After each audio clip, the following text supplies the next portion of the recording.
Məsələn, adlarımdan biri rəhimdir. Öyrətdim sənə, rəhim, rəhimliyəm mən.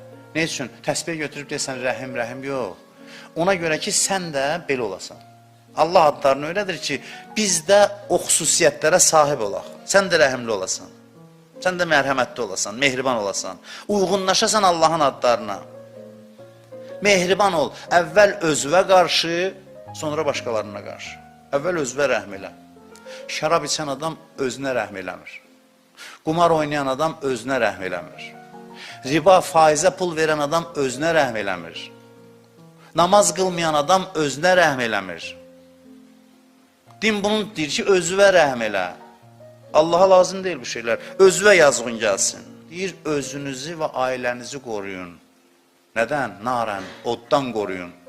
Özünüzə rəhminiz gəlsin. Yaxınların haqsızlıq elədirsə, Quran buyurur ki, fə'fu anhum, və'fu anhum. Əffel onları. Oğlun, uşağın, qardaşın, bacın, dostun, bək tutma, çürükçülük eləmə. Göz yum, bağışla. Və stəğfir ləhum. Özün bağışlayandan sonra bağışlanmaq istə onlar üçün. Vəsfəh. Və güzəşt elə onlara. Güzəşt elə. Allah adını buna görə öyrədir. Allah istəyir ki, biz də Allahda olan xüsusiyyətləri özümüzdə tərbiyə eləyək. Valideynlə bağlı ayəyə bax. Və bil valideyni ihsanən. Valideynlərinizə yaxşılıq eləyin. Əlindən gələn hər yaxşılıq elə. Hər yaxşılığı. Nəyə gücün çatır? Ancaq yaxşılıq görsün valideyn səndən. Yaşa doldular. Fələ təqulləhuma uffin. Onlara uf da deməyin. Uf da deməyin. Desin, bunu elədinsə, sən bax bunu, bir dənə bunu. Bir dənə uf dedinsə, qiyamətin qorxulu olacaq. Mütləq qorxulu olacaq. Əgər tövbə eləyib qayıtmasın. Əgər istiğfar eləməsin. Çox çətin qiyamət gözləyəcək səni.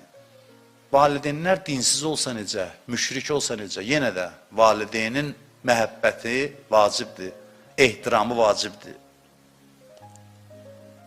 Ata-analara da bu yandan deyir ki, göz yum uşaqlarınızın eybinə. Uşaqlarınızın eybinə göz yumun, uşaqlarınızın eybini açıb üzlərinə vurmayın. Allah deyir, lənət eləsin o valideynə ki, övladı ona qarşı gəlməyə özü vadar eləyir, ağ valideyn olmağa. Valideynə də bunu deyir. Ondan sonra buyurur ki, və qulləhuma qavlən kərima. Onlara kərim sözlər deyin. Yəni, bir söz necə? Məsələn, ata-ana ilə danışanda deyən, can, qurban olum, əllərindən öpürəm. Və bu sözdə, bu cür müraciət eləyin. Quran bu incəliyəcən deyir.